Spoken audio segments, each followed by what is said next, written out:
Kind of one of the edits, Joey, yesterday through our book, and then we're at the part where it's talking about budgeting, right? And, my favorite. And the thing that comes to my mind about budgeting that I've started to resonate with more and more is how out of control I was before I kept an organized, basically list of where my money was going to go before the month ever started. Okay. To me, it's like time. When I had to start budgeting my time, when I had to start thinking about where I was going to spend my time in advance, it helped me be much more efficient, because otherwise, and I think many of us probably resonate with this, is that a lot of times we feel like our calendar controls us. We don't actually control our calendar because we've never sat down. We've never spent time to organize what we want to accomplish. And the same thing with finance. Well, today's topic, we're talking about control. How does control lead to financial freedom? And there's lots of different aspects of it. In the book, obviously we talk about different ways to control our finances. We talk about how infinite banking plays in it. We talk about how creating passive income does it. We talk about how understanding what your budget is allows you to know what you need to accomplish from a passive income standpoint to be financially free. Control is where we want to be. And as you know, I'm a control freak. I was about to say, I'm glad that I wasn't a part of this conversation, but I am looking forward to learning, because you are a control freak and there is a common theme to getting to financial freedom, and it all starts and has something to do with control.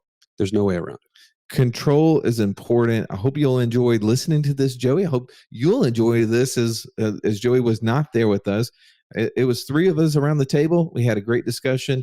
Grateful to have you come into it. By the way, take advantage of getting access to this replay and the Q&A that comes with this by going to wealthwithoutwallstreet.com/inner circle. Now, Joey, let's belly up.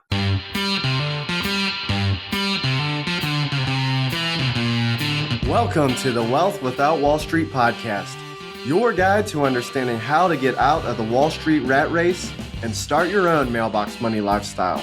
Now, don't let these handsome Southern draws fool you.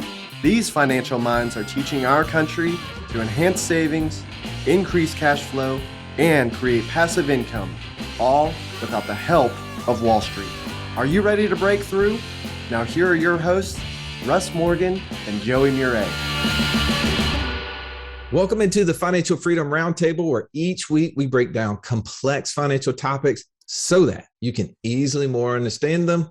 And more importantly, guys, you can take action to becoming financially free. If this is your first time joining us, welcome. Grateful to have you in the room. I'm Russ Morgan. They call me the idea guy. I think mostly because lack of follow through guy didn't sound as cool. At least it didn't to me. But enough about me. I'm not alone. I'm sitting here with the dream team of financial coaches. To my left, Mr. Incredible. His superpower is the speed to financial freedom. The real beauty is that speed is contagious. My man, JD Hill. Say hello to your fans, JD. I am so glad to be here, and that is my favorite intro ever. So thank you. I want my wife to hear that, because maybe she'll think I'm as great as you do. So thank you. You are, bro. You're Mr. Incredible. Let's talk about today's topic. Give me just a sneak peek into the conversation of today. Oh wow. I think we don't value control enough in our lives, even though we're Americans. Right. And like control is a big deal for us. But when it comes to finances, we neglect this piece so much. And I'm super excited to get into this. I love it. All right. Well, to your right, a true financial Sherlock Holmes of our day. No problem too difficult to solve. If I'd only known you earlier, bro, I would be so much richer. Say hello to Mr. Downtown, Ernie Brown. Nice to see you today, Ernie. Hey, good to see you too. Shout out to the stars. Glad to be here. Well, you know all too much about control, bro. Like I feel like you are Mr. Control, like Mr. In Control. That's right. It's JD's point about culturally, we as Americans want control, and in finances, somehow we've been persuaded to turn that off. That could have been me. I do love control, like you're saying. And fortunately, before I took too many steps out into this career, I was surrounded by you guys to help coach me into keeping control of this area as well. I do love control. Well, coming out of the financial industry, like Wall Street, I believe is built in a way to put you out of control, to put them in control. Or another way to say that is to make you dependent upon them. And there's very little things, because I come from it, right? I worked as the certified financial planner. I was an investment advisor for many years. And I know that world lives in what I believe is just trends and fantasy. Like here's a common phrase, and you probably even heard this. Like, oh, I'm watching this stock is ready to break out because of this specific technical indicator. But that's garbage, right? Like the only technical indicator we should be looking at is it going to be profitable? Like, is the company going in the right direction? Not because, it's had 2 dips. That means it must go up on the backside of this. So what we're doing is we're just investing emotionally into whatever this thing is. That is a lack of control. When we are investing, the first place we should invest is in ourselves, in our own ability to produce, because God made us as producers. And when we produce, then we get rewarded for that. Well, there's many different ways that you can be in control, or just the opposite, be out of control. I'm gonna let you have first crack at it, Ern. Yeah. Well, what is this? What is this about? Taking control of your finances? Why would you want that? Why do I want that? Why do you want that? And I think you can only define that when you get really clear, when you gain clarity of what do I want my time to look like? So you ask and I say time. I think ultimately we want control of our time. And it's not worth building. I would say it's not worth taking all this control, investing in yourself, all this, if we don't have a clear vision, if we're not really clear on what we want our time to look like. And the process of taking control, is it going to get me that result? So in the last, 30 days, how many conversations have you had just around time, just around what someone wants their time to look like? Every single conversation I have with anyone during the day. Hey, how are you? I'm good. I'm so busy. I'm so busy is a reflection of time. So every single one.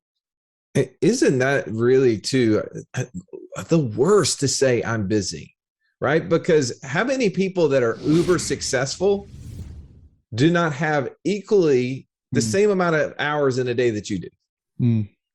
And would we say that we're getting more accomplished or less accomplished than maybe the most successful people in the world? Right?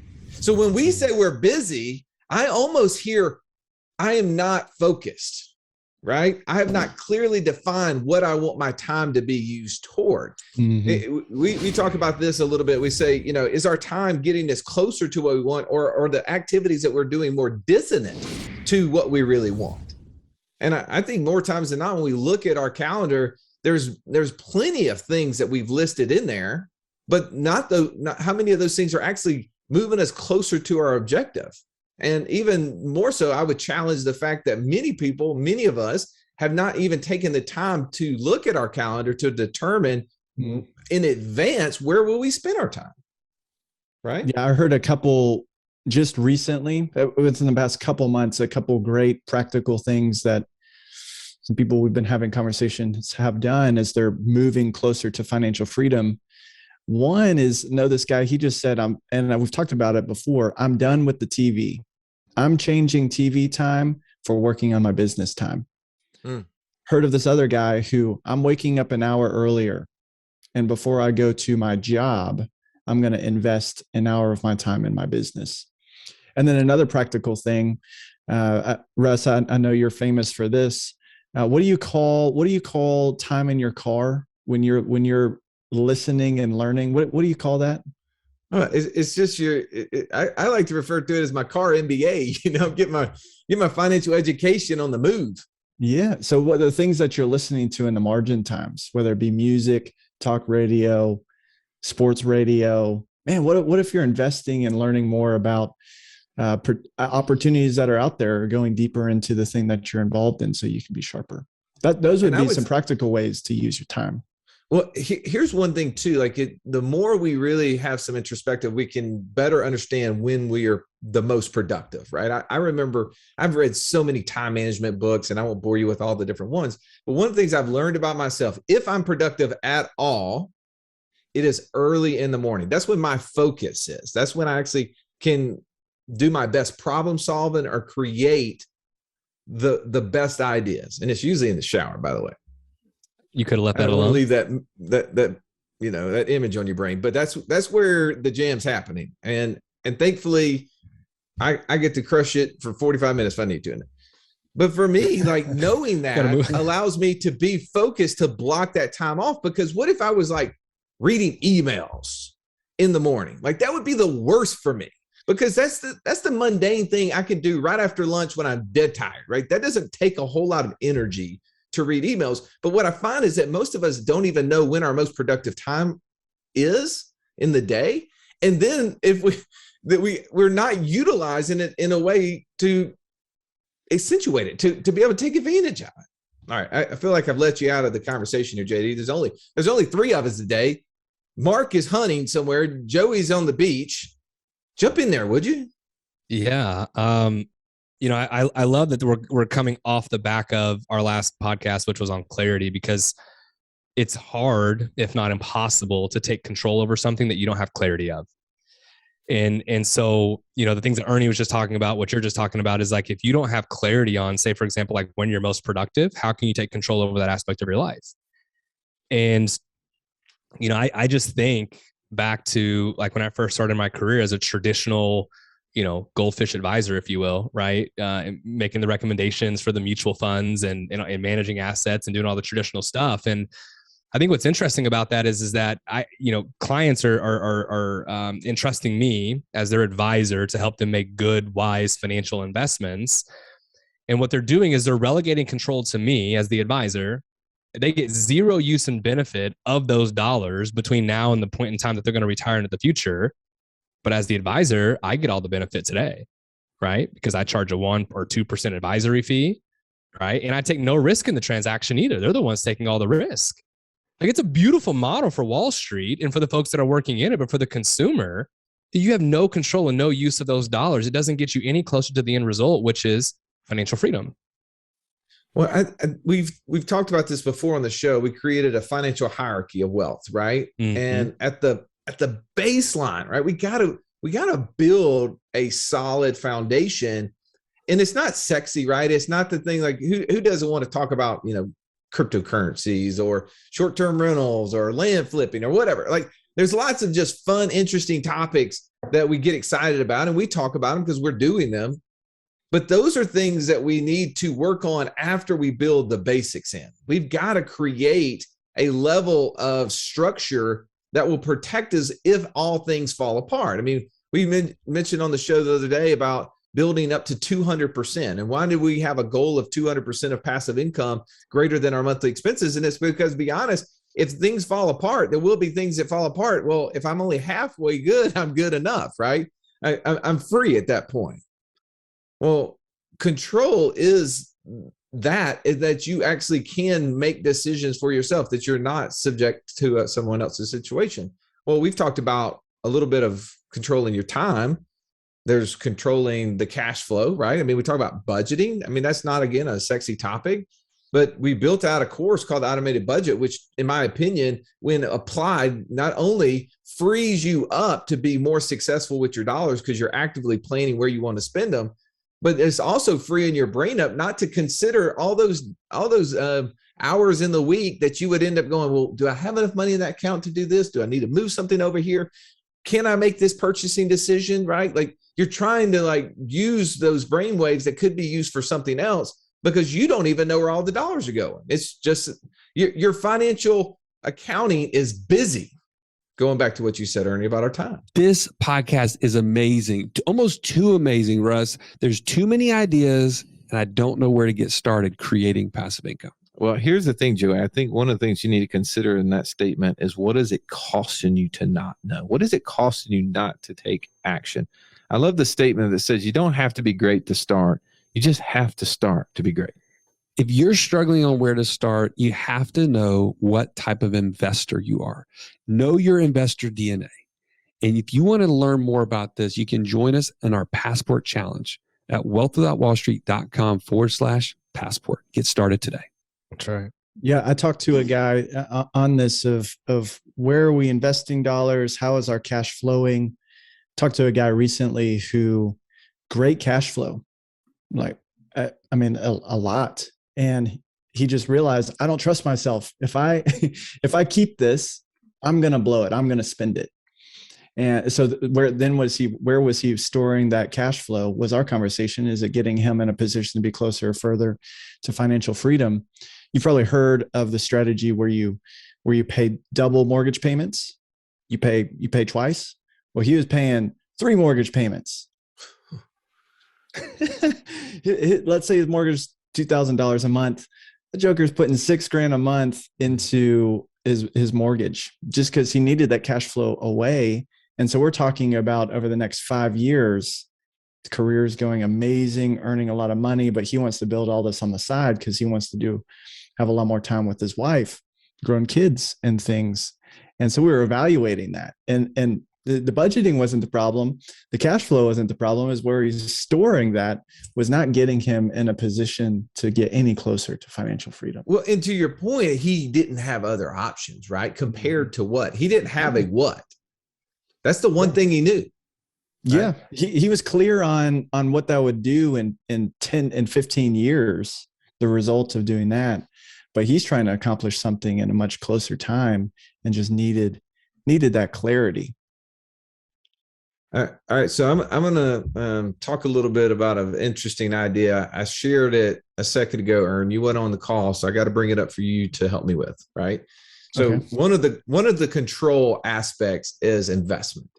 And I would say in the investing world, right, the average investor in their 401k mutual fund is as far away from the investment as they possibly can be. There's so many layers of people between them and the end result that they ultimately can make no impact. True? Everybody agree with that? Yes. That's pretty simple agreement, right? So then the closer you get to the investment, the more impact or influence you can. Doesn't mean you eliminate risk, but I would say that Warren Buffett feels like he's taking on a lot less risk than the person invested in Warren Buffett's fund. Right? Yeah. So here's my investment idea. I want to take my car and put it on Turo, use the cash flow that comes from that to get a nicer car so that it pays for my new car. First take. I on love that, it. Ernie. What you thinking? Brilliant idea. So I did hear about this new car, and I knew that you were interested in Turo. I'm just saying, you're pretty car motivated. You know, I just don't know how you're going to feel about somebody else out there driving around your good looking gray and a white interior of all things. You're going to put a white interior car on Turo for other people to drive around McDonald's drive through. Well, let's put some parameters on, I just don't know if that aligns price. with your investor DNA. Just saying. But I do love the car rental idea. I paid a ridiculous amount of money to rent one earlier in the year for one day, hundreds of dollars. So here's my thought is that what if, right, I rent it 10 days out of the month at $250 a day, $2,500. I take the cash flow. It pays for the new car. And it pays for the old car. It pays for the old car, pays for the new car. You're gonna have to replace that white interior. That's all I'm saying. Well, I mean, I've just put I charge a nice cleaning fee on it. Yeah. And if somebody stains it, I charge them to get it fixed. Yeah. You get that pet fee on every transaction. No pets, no pets, no smoking, no 30-year-old or under. Like, I'm going to have a limit on this thing. Yeah, but if you're putting it on Turo, though, you're not going to get back in that car again. Like, you're doing it simply just to make the income. It's not so you can go back and drive it again. It's so that you can get the new car. Yeah, you're saying I like nice things, and I like it when other people pay for my nice things. I love it when other people pay for it. Like, that's the beauty of creating 200%, right? Like, of your passive income. Like, how do you think I pay for my grass turf every month? Like, it's because of passive income. Like, there was no way my wife was going to let me get grass turf if I couldn't find a way to get it paid for. I got a feeling like if I was at your house, JD, I would be like, think about all the money we're going to save in maintenance, yard maintenance. Like, we're never going to have to pay a guy to cut our grass ever again. Hey, JD's I'm the like, one that man, I cuts our make so grass, much though. passive income. I still water my artificial turf. Hey, you have to though. You got a dog. You got to water in the urine so it doesn't start to stink. Of course, I still water my grass turf. Oh, all right. So That's the level of control that I have though over our finances, right? And that's real quick, just to kind of drive that point home is one, clarity, but then two, taking control by making particular financial decisions that help you get further or rather closer to your particular end goal of financial freedom. Rush, you talking about using Turo to buy the car that you want so it doesn't actually impact your actual cash flow today. That's a brilliant, that's control, right? That's you taking back control over your finances to find a solution to what it is that you want to create and what it is that you want to do. But that's exactly what we're talking about. Well, and here's the thing too. Again, I have a little bit of a leg up in this is because we're in the marketing business. Like that's right. I've already sold it to my wife. Look, it's obviously going to get bought by the company, right? I mean, it's a company car already, but I'm going to get to write off so much because I'm going to like do like a whole course on how to buy your car and rent it through Turo. Like I'm going to document this whole process. It's just like when I went down to the beach for my daughter's soccer match, right? And we were renting an Airbnb down there. I just started taking pictures every day inside the house, and we created the top 7 things to do or not do in your short-term rental. Like it's free now. Like I didn't pay for that.